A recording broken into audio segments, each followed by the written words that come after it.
आज की वीडियो का विषय है भगवान काल भैरव और बटुक भैरव में और बाकी जो भैरव हैं विभिन्न प्रकार के, उनकी साधना में अंतर क्या है। तो देखिए, काल भैरव जो है वो भगवान शिव का रुद्र रूप है। भगवान शिव के रुद्र रूप में जैसे हनुमान जी भी रुद्रावतार हैं, भैरव जी भी रुद्रावतार हैं। किसी एक रुद्र रूप की साधना जो एक संपूर्ण तांत्रिक बनने के लिए आपको करनी होती है, ये मैंने पहले आपको बता रखा है।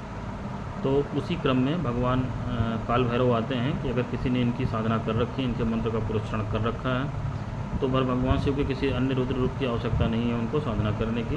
ये एक पार्ट इसमें जो है शिव शक्ति साधना में ये वाला कंप्लीट हो जाता है। इसी तरीके से अब ये पूरी तरीके से तामसिक देवता हैं। ब्रह्मचर्य के पालन के साथ इनका अनुष्ठान होता है। गुरु परम आवश्यक है।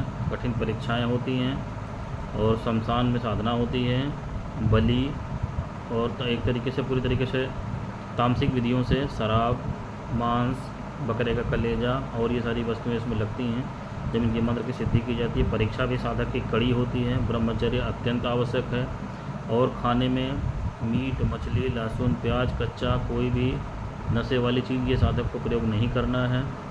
तो इस प्रकार से भगवान काल भैरव की साधना होती है। साधना पूरी सिद्धि हो जाने पर वो भगवान के शिव के इस रुद्र रूप का अमिल हो जाता है, यानी शिव शक्ति तांत्रिक बनने की सभी खटकर्म कर सकता है उनके जरिए और किसी भी निगेटिव एनर्जी को हटाने का काम कर सकता है। सभी निगेटिव एनर्जी काल भैरव के अंतर्गत आते। शमशान की कोई ऐसी शक्ति नहीं है जो काल भैरव के अंतर्गत नहीं आती। यही काशी के कोतवाल हैं।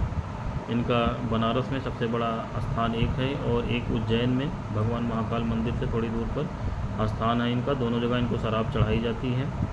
जो लोग गए होंगे वो जानते होंगे।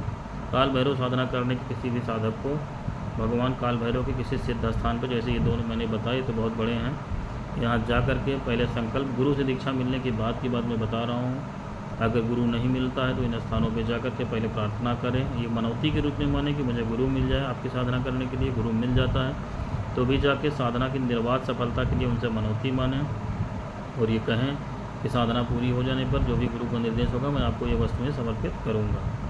तो ये हो गया भगवान काल भैरव का साधना क्रम का विधान।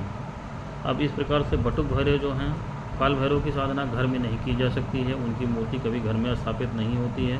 गृहस्थों के वो देवता नहीं हैं। ज़्यादातर उनकी साधनाएँ शमशान में 99% शमशान में ही साधना उनकी होती है और नहीं तो फिर एकांत स्थान में कहीं पे करी जाएगी गुरु आश्रम में, अगर गुरु इजाज़त देता है तो। अब उसके बाद नंबर आता है बटुक भैरव का। बटुक भैरव भगवान शिव का ही सौम्य रूप है, बाल रूप है। उनकी साधना घर में की जाती है। भैरव के किसी स्वरूप की साधना अगर आप घर में कर सकते हैं गृहस्थ साधक, तो वो बटुक भैरव स्वरूप ही है। सात्विक तरीके से, राजसिक तरीके से, तामसिक तरीके से, तीनों प्रकार से बटुक भैरव की साधना हो जाती है। इनमें तीनों प्रकार का कोई भी भोग आप लगा सकते हैं। कोई भी आपदा आपके ऊपर आई हुई हो उससे निराकरण के लिए भगवान बटुक भैरव का, चूँकि देवी के पुत्र हैं, माता काली के साथ चलते हैं, इनका अनुष्ठान बहुत कल्याणकारक माना जाता है। 1,51,000 की संख्या में ब्राह्मण के द्वारा इनका अनुष्ठान कराया जाता है। या आप खुद करें या ब्राह्मण से कराएं, ज़्यादा अच्छा होता है ब्राह्मण से ही कराएं। सात्विक विधान, तामसिक विधान से फिर उसका दशांश हवन और दशांश आशीर्वाद जब करा करके किसी भी प्रकार की आपदा से आपको मुक्ति मिल सकती है भगवान बटुक भैरव को। बाकी इनके मंत्रों से दुर्गा सप्तशती के पाठों का भी अनुष्ठान का क्रम है। तो बहुत जल्दी प्रसन्न होने वाले देवता हैं और बहुत आसान इनकी पूजा पद्धति है। और घर में पूजा हमेशा बटुक भैरव यंत्र पे करनी चाहिए, प्रतिमा नहीं रखनी चाहिए। इसका एक अलग से वीडियो में बनाऊंगा कि घर में प्रतिमा किसकी रखें किसकी ना रखें। तो ये भगवान बटुक भैरव का विधान है। एक आम आदमी अगर करना चाहता है भैरव उपासना तो वो बटुक भैरव की ही करे। और सामान्य भोग में उनको उड़द के पापड़ हो गया, मालपुआ, गुड़, शहद, गन्ने का रस, धान का लावा, दही बड़े, ये सब एक पत्तल में रख करके जब इनका साधना चलता है तो ये सब दिया जाता है। पानी साथ में देना होता है। तो ये इनका सामान्य भोग है जो आपको करना होता है। बाकी इमरती वगैरह आप अपनी तरफ से रखना चाहें तो रख सकते हैं।